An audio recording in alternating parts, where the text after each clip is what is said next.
কয়েকটা জিনিস বলা দরকার। যারা গিয়েছিল তাদের কথা বলি। অসাধারণ কিছু মানুষ এই কনসিয়াস ফ্লোটিলায় ছিলেন, সত্যিকার অর্থে একেবারে লড়াকু মানুষ। হুয়াইদা আরাফ, যিনি, যার সাথে আমি প্রথম যোগাযোগ করি, তিনি, আমি পরে আপনাদের প্রশ্নের অন্য উত্তরগুলি দেব, কিন্তু আমি শুধু জানানোর জন্য বলছি, তিনি কিন্তু প্রথম এই মাবি মারমারাতে ছিলেন, যেখানে তার 10 জন সহকর্মী মারা যায়, তাকে হত্যা করা হয়, খুন করা হয়। তা সত্ত্বেও উনি সব বিপদের কথা জেনে, তার সামনে 10 জনকে খুন করা হয়েছে সেই একই ফ্লোটিলাতে, তারপরেও কিন্তু তিনি গেছেন। যিনি কো ক্যাপ্টেন ছিলেন, 2 জন ক্যাপ্টেন ছিলেন, আমাদের একজন তুর্কিশ ক্যাপ্টেন আর একজন মেডলিন নামে অস্ট্রেলিয়ান একজন ক্যাপ্টেন।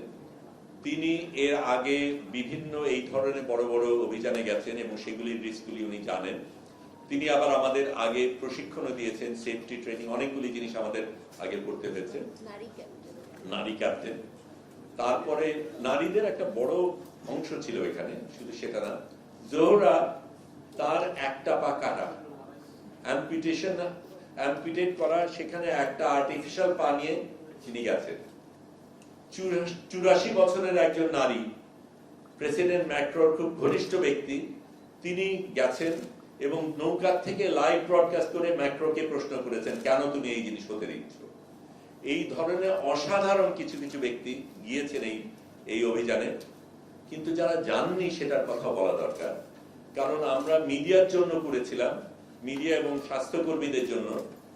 মেইন স্ট্রিম মিডিয়ার একটা ব্যক্তি যায়নি, কোনো একটা ব্যক্তি কোনো মেইন স্ট্রিম মিডিয়ার থেকে এখানে যায়নি। সেই রিস্ক তারা নেয়নি। ব্যক্তিগত রিস্ক বলবো না রাজনৈতিক রিস্ক, সেটার মধ্যে আমি গেলাম না, কিন্তু একটা মেইন স্ট্রিম মিডিয়ার কোনো উপস্থিতি ছিল না, এটা আমাদের মাথায় রাখতে হবে। এবং মেইন স্ট্রিম মিডিয়া কি ভয়াবহ ভূমিকা রেখেছে এই যুদ্ধে, এই লড়াইয়ে, এই জেনোসাইডে, সেটা আমাদের মনে রাখতে হবে। আমি তার বেশি একটানা বলবো না, আপনাদের অনেক প্রশ্ন নিশ্চয়ই আছে, প্রশ্নের মধ্যে হয়তো কিছু জিনিস আসবে, তার বাইরে যদি হয় শুধু শেষের জায়গাটা বলি যে আমরা যখন আমি ব্রডকাস্ট, আমরা কিন্তু তার আগে সারাক্ষণ মহড়া দিয়েছি, ধরলে কি হবে, কে কি করবে, কার ভূমিকা কি, একে আক্রমণ করলে অন্যজন কি করবে, একজনকে যদি খুন করা হয় বা আক্রমণ করা হয় তাহলে আরেকজন কিভাবে আসবে, একেবারে মিলিটারি কায়দায় আমরা পুরো যাত্রা সহ আমরা এই জিনিস করেছি। দিনে রাতে সাইরেন বেজেছে, সবাই এক জায়গায় গিয়েছি, সেই এক্সারসাইজ গুলির ভেতর দিয়ে গিয়েছি। কিন্তু এক্সারসাইজ একটা জিনিস, আসল ঘটনা ভিন্ন জিনিস। আমাদের চলার সময় একটা সময় ঠিক করা হলো আমি হব ফ্লোটিলার অফিশিয়াল ফটোগ্রাফার।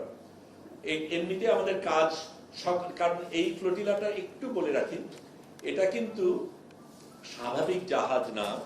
কারণ স্বাভাবিক জাহাজ যাত্রী নেওয়ার জন্য দিনের পর দিন যেই জাহাজ যায় তাকে সেখানে শোবার ব্যবস্থা থাকে, অন্যান্য জিনিস থাকে।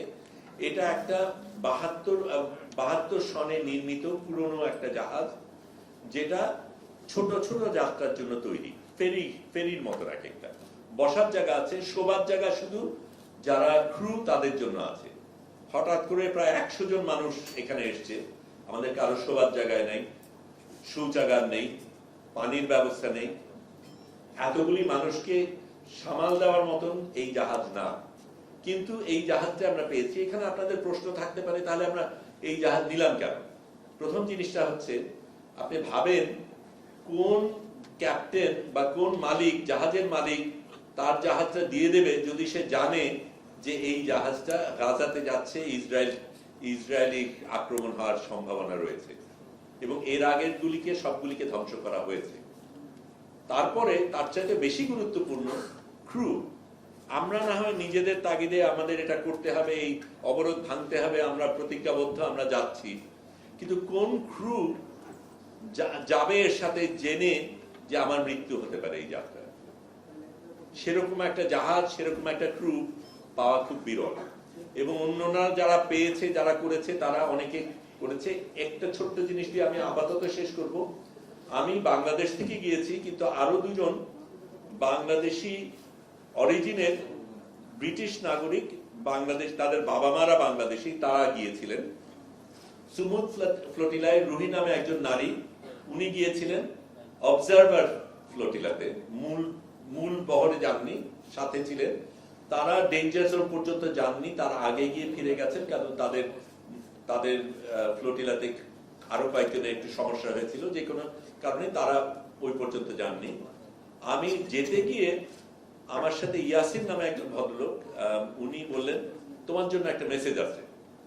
মেসেজটা শুনে দেখি যে ভাই কেমন আছেন, সিলেটি ভাষায় সেই ভদ্রলোক বলছেন, লিয়াকত নাম, ডাক নাম লিয়াকত, ভালো নাম মোহাম্মদ আলী।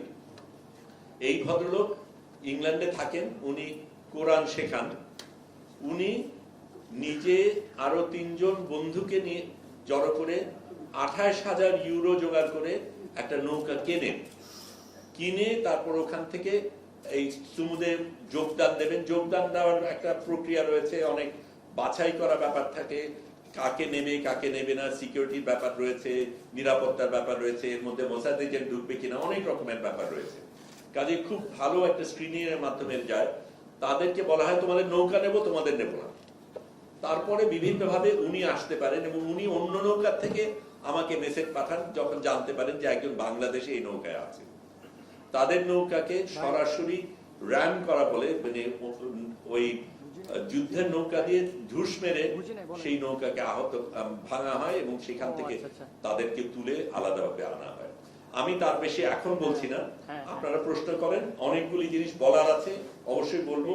কিন্তু এটা আমি বলি সত্যিকার অর্থে আমি গেছি, কিন্তু আমি আপনাদের সকলকে নিয়ে গিয়েছি।